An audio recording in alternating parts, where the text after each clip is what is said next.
মা মা সবসময় যেরকম বানাও সেই রকম মৌরলা মাছের তরকারি বানাবে? হ্যাঁ, ফ্রিজে তো আছেই, তো বের করলেই হবে। চলো আজকে মৌরলা মাছের ঝালটাই বানাই। আর চলো দেখি কিভাবে বানাই। প্রথমে মাছগুলোকে কিন্তু কেটে ধুয়ে পরিষ্কার করে নিয়েছি আর নুন হলুদ মাখিয়ে নিয়েছি।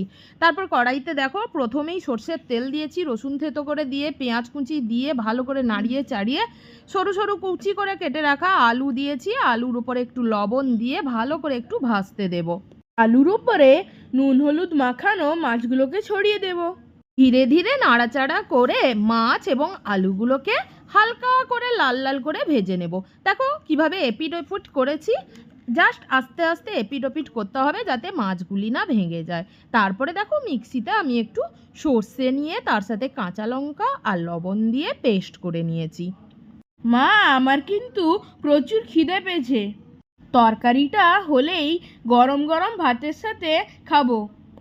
আচ্ছা, তাই দেব। তুই তো একটু পেটুক সেটুক আছিস, তো তরকারিটা না হতে হতেই তোর খিদে পেয়ে গেল। আচ্ছা হোক। তারপরে দেখো মাছগুলো একটু ভাজা ভাজা হলেই উপরে কিন্তু লাল লঙ্কার কুচি করে আমি জাস্ট চিরেই দিয়ে দিয়েছি। আর উপর থেকে সর্ষে বাটাটা দিয়ে বাটি ধোয়া জলটাও একটু দিয়ে দিয়েছি। দেখো এইভাবে কিন্তু তরকারিটা একটু ধিমি আঁচে ফুটতে দেবে। আর হলুদ গুঁড়ো লঙ্কার গুঁড়ো উপর থেকে দিয়ে দিয়েছি আর একটা ঢাকা দিয়ে দিব।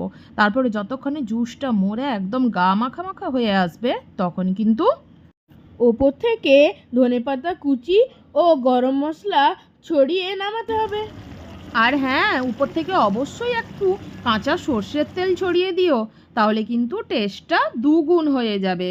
আর অবশ্যই তোমরা যদি একটু ঝোল রাখতে চাও তাহলে কিন্তু অল্প একটু জল দিয়ে ওটাকে কারি হিসাবেও রাখতে পারো। তবে আমাদের এই রকমই ভালো লাগে আর আমার ছেলে এই রকমভাবেই খেতে ভালোবাসে, তাই একদম মাখা মাখা করে নামালাম। আর গরম ভাতের সাথে মৌরালা মাছের ঝাল দিয়ে একদম জমে গেল। আজ এই পর্যন্তই, টাটা।